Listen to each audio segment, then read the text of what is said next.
வந்து அமைதியா போக வேண்டியதானே. நம்ம பாட்டி அமைதியான சும்மா சீண்டிக்கிட்டே இருக்கிறது. வந்து சொல்றாரு நம்ம கிட்ட, நீங்க 35% ஓட்டு எடுத்துட்டீங்க, மக்கள் உங்களுக்கு எதிராக 65% இருக்கிறாங்க. இப்பயும் தெரிஞ்சுக்குவாங்க, நீங்க தேர்தல் அரசியல தோத்துருக்கீங்க.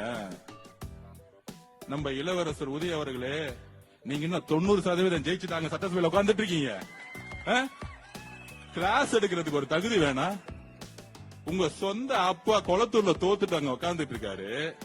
அப்பாக்கு ஆறுதல் கொடுக்காம, அவர் பாவம் தோத்துட்டோமே, 50 வருஷம் அரசியல் வாழ்க்கை, 234 தொகுதியிலும் போய் வெற்றி பெறுவோம்னு போயிட்டு வந்தேன், கடைசியில கொளத்தூர்ல தோத்துட்டேன்னு உங்க அப்பா உட்கார்ந்துட்டு இருக்கும் போது வீட்டுல போய் ஆறுதல் சொல்லாம சட்டசபையில் அப்படி நிமிர்ந்து நின்று பேசுறாராம், நமக்கு அட்வைஸ் பண்றாராம். 65% உங்களுக்கு ஓட்டே போடல. ஐயா, 2006 உங்க தாத்தா கலைஞர் அவர்கள் இருக்காரு, கலைஞர் கருணாநிதி அவர்கள், உங்களுக்கு அவர் தானே எடுத்துக்காட்டு, முன்னுதாரணம்.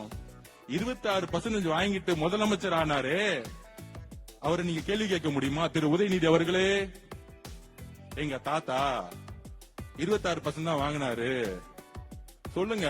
74% எதிர்த்து நின்னாங்க மக்களு, அதனால அவர் தலைவரே கிடையாது. பேசுங்க. எங்க கலைஞர், எங்க தாத்தா வந்து எங்க முதலமைச்சர் வந்து தவறு, பேசுங்க.